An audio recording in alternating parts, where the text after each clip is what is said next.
जय भीम साथियों। आत्मनिर्भर पैकेज जो मोदी सरकार ने अनाउंस किया है पिछले 5 दिन में, उसमें एक चीज अब स्पष्ट है कि पब्लिक सेक्टर पीछे हटेगा, निजीकरण बढ़ेगा, अर्थव्यवस्था को बढ़ाने का, उसको उसको बचाने का। कोरोना महामारी ने जो प्रकोप अर्थव्यवस्था पे डाला है, जो गिरी है, उसको बचाने का मोदी सरकार का प्लान यही है कि निजीकरण बढ़ाए। अब आत्मनिर्भर मोदी सरकार के लिए है कि सरकार अब पीछे हट जाए, हाथ फैला दे और निजीकरण, निजी कंपनियां अब पब्लिक सेक्टर में घुसेंगी और काम करेंगी। वित्त मंत्री निर्मला सीतारमण ने जो 5 दिन से घोषणाएं कर रही थी कि 20 लाख करोड़ के पैकेज में क्या क्या होगा, आखिरी 2 दिन में जो अनाउंसमेंट हुई है, घोषणाएं, बड़ी घोषणाएं यही हुई है कि कई सारे सेक्टर में हो, चाहे वो कोयले की खदान हो, चाहे वो डिफेंस हो, उसमें अब निजी कंपनियां और ज़्यादा तरीके से और भरपूर तरीके से नीलामियों में हिस्सा ले पाएंगी और ज़्यादा नीलामियां होंगी।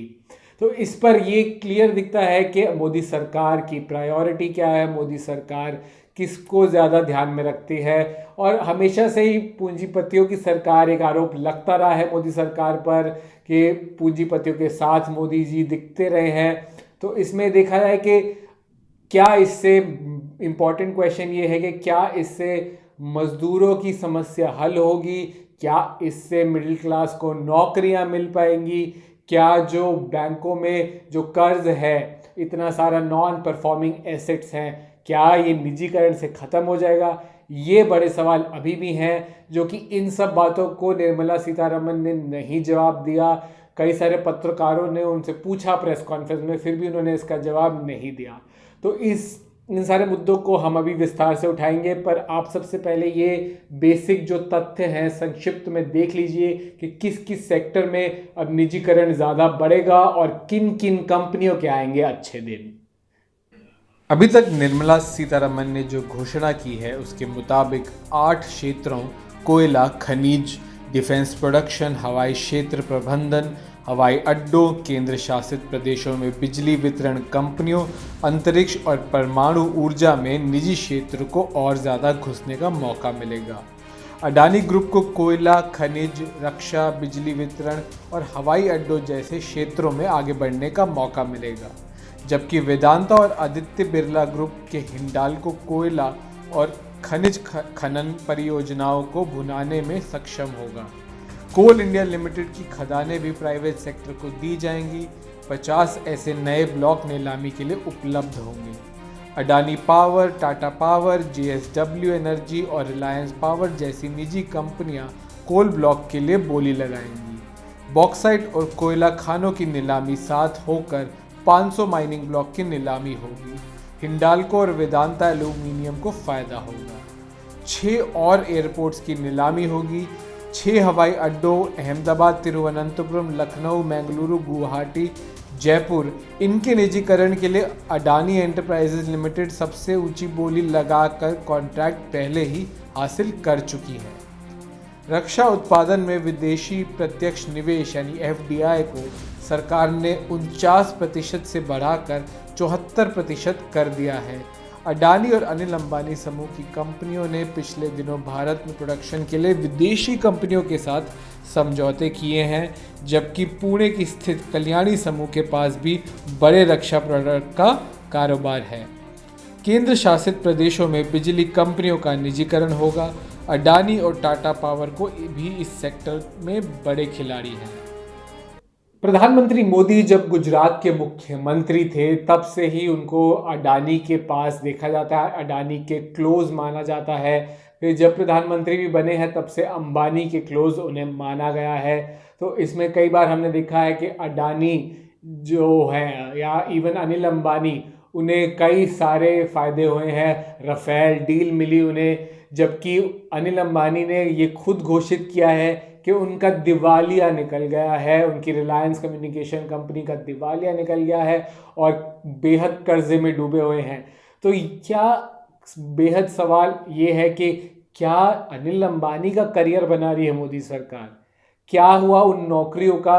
हम देखेंगे नौकरी की जो दर थी, कोरोना महामारी के आने से पहले ही 45 साल में सबसे ज़्यादा थी, सबसे ज़्यादा अनएम्प्लॉयमेंट, बेरोज़गारी पिछले 45 साल में मोदी सरकार में हुई है। ये तो कोरोना महामारी से पहले की बात थी। अब जो नए आंकड़े आ रहे हैं कोरोना महामारी के समय, बेरोज़गारी और बढ़ गई है। तो इसको स्पष्ट करे मोदी सरकार। हमारा सवाल यही है कि इस पे स्पष्ट करे क्या नौकरियां इससे ज़्यादा बढ़ेंगी निजीकरण से। और अगला सवाल यही बनता है कि विजय माल्या, नीरव मोदी, ललित मोदी, ऐसे लोग जो भारत के बैंकों से कर्जा लेके बाहर भाग गए, लाखों करोड़ों में ये कर्जा है जिसके बारे में सरकार कभी खुल के नहीं बताती। जो मोदी सरकार ने 2014 से पहले दावा किया था कि हम इसको कम करेंगे, हम इसको ठीक करेंगे, पर इस पर कुछ काम नहीं हुआ। तो इस पर अभी भी सरकार कुछ नहीं कह रही। तो क्या ये निजीकरण से कम हो जाएगा? और ऐसे समय में जब जो बैंक है, पब्लिक सेक्टर के बैंक है, उन्हें और छोटा किया जा रहा है, कम हो जा रहा है, मर्जिंग चल रहा है, 4 बैंकों में सिमट जाएंगे सारे बैंक। 20 से ऊपर बैंक जो होते थे पब्लिक सेक्टर के, वो 4 बैंकों में सिमटने वाले हैं और धीरे धीरे और भी कम हो सकते हैं। कुछ ऐसा लग रहा है कि बिल्कुल सिंबॉलिक रूप में रह जाएगा पब्लिक सेक्टर या सरकारी कंपनी, एकदम निजीकरण हो जाएगा। और ये जब अभी ये जो घोषणा हुई है ये आई है इसी टाइम पे जब पिछले हफ्ते 2 हफ्ते में एक सबसे बड़ी घोषणा जो हुई अर्थव्यवस्था को लेकर, इससे पहले वह थी कि लेबर लॉस, यानी मजदूरों के श्रमिक मजदूरों के कानून थे, उनके हकों के कानून, उनको सरकार हटा रही है। खासकर भाजपा की राज्य सरकारें हटाने जा रही है, कंप्लीटली टोटल एबॉलिशमेंट हो रहा है उनका और उन्हें बंधुआ मजदूरी की तरफ लेके जाया जा रहा है। ऐसी बातें चल रही हैं। तो क्या ये निजीकरण से ये इसलिए हो रहा है ताकि निजीकरण जो है, निजी कंपनियां हैं, उनको फ़ायदा पहुंचाया जाए? इसमें ये भी गौरतलब देखने वाली बात है कि जितने भी ये बड़े बड़े पूंजीपति हैं, इन्होंने मज़दूरों के लिए क्या किया है, मज़दूरों के लिए कुछ घोषणा करी या नहीं करी। रिलायंस ने तो अपने कर्मचारियों की 50% तनख्वाह ही काट ली महामारी के चलते। और इसमें ये देखें क्या क्या इन्होंने कंट्रीब्यूट किया है कोरोना से लड़ने के लिए। जब हम देखते हैं दुनिया भर में जो बिलियनर्स हैं, पूंजीपति हैं, वो काफ़ी हद तक मदद कर रहे हैं अपनी अपनी सरकारों की, कोरोना में डोनेट कर रहे हैं। तो इसमें जो भी डोनेशन है अब वो जा रहा है पीएम केयर्स रिलीफ फंड में। भारत में पीएम केयर्स रिलीफ फंड जो है, जिसमें कोई पारदर्शिता, ट्रांसपेरेंसी नहीं है। तो हमें ये भी नहीं इसमें इतना देखने में आया कि बड़े बड़े पूंजीपतियों ने क्या कुछ किया मजदूरों के लिए, मिडिल क्लास के लिए, जो आम इंसान है उसके लिए क्या किया। एक बहुत बड़ा प्रश्न ये भी उठता है, अगर आप निजीकरण कर रहे हैं तो देखिए कितना दान, कितना सोसाइटी को ये फिलैंथ्रोपी जिसे कहते हैं वह बड़े बड़े पूंजीपति दे रहे हैं। तो आखिर में इसमें एक अपवाद ज़रूर है पूंजीपतियों में, वो नाम आया है विप्रो के अजीज प्रेम जी का, जिन्होंने कहा है कि जो ये श्रमिक कानून को हटा रहे हैं ये बेहद गलत है, ये अन्याय है और इसको नहीं हटाना चाहिए। बल्कि उनका तो ये कहना है कि सबको, हर इंडस्ट्रियलिस्ट को और उद्योगपति को 7,000 पर महीना हर मजदूर को अब 3 महीने के लिए दे देना चाहिए। और उनको अभी के लिए, क्योंकि महामारी का समय है, अपने घर वालों के साथ जाने की, घर जाने की, बाहर अपने राज्य में जाने की, उनके साथ रहने की इजाज़त दे देनी चाहिए, उस पर बाधा नहीं डालनी चाहिए। ये भी कहना है कि ये जो लेबर लॉज होते हैं, श्रमिक कानून, ये उद्योग को बढ़ाने में बाधा प्रकट नहीं करते। और इसमें बहुत इंटरेस्टिंग एक तथ्य है कि मुस्लिम जो अजीज़ प्रेम जी हैं, मुसलमान, वह एकलौते भारतीय बिलियनर हैं जो कि दुनिया की टॉप 77 बिलियनर्स में आते हैं, जिन्होंने सबसे ज़्यादा दान किया है। अभी कोरोना महामारी के समय में नंबर 3 पे ग्लोबल लिस्ट में आते हैं वो। और कोई उद्योगपति नहीं है जिनको भी अभी सबसे ज़्यादा फ़ायदा होगा इस निजीकरण की पॉलिसी का, सरकार की, वह दान कर्मियों में है ही नहीं। टॉप ग्लोबल लिस्ट की बात कर रहा हूँ मैं।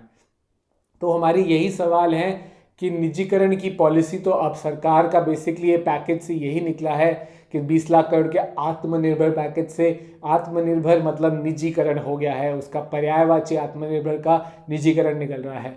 तो इस निजीकरण से, आत्मनिर्भर पैकेज से कितनी नौकरियां कितने मजदूरों को क्या फ़ायदा होगा उसको स्पष्ट करे, उसमें पारदर्शिता लाए। नहीं तो फिर यही है, सूट बूट की सरकार, पूंजीपतियों की सरकार ही कहलाएगी मोदी सरकार। इस पे हमें ज़रूर प्रेशर डालना चाहिए सरकार पर, इस पर ज़रूर बात करें।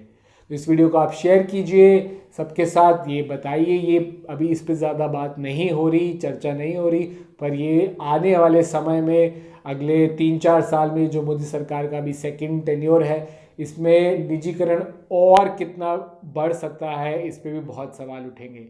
इस वीडियो शेयर कीजिए, हमारे चैनल को सब्सक्राइब कीजिए, बेल आइकन ज़रूर दबाइए महत्वपूर्ण खबरें जानने के लिए और खबरों का विश्लेषण जानने के लिए भी। जैसे ही कोई महत्वपूर्ण खबर आए, खासकर दलित आदिवासी बहुजन समाज से जुड़ी, आपको तुरंत नोटिफिकेशन मिल जाए। जय भीम साथियों। दलित दस्तक आपका अपना चैनल है। यह चैनल आपकी आवाज़ उठाने के लिए है। इसको जरूर सब्सक्राइब करें और अपने दोस्तों से भी करवाएं। बेल आइकन पर भी जरूर क्लिक करें।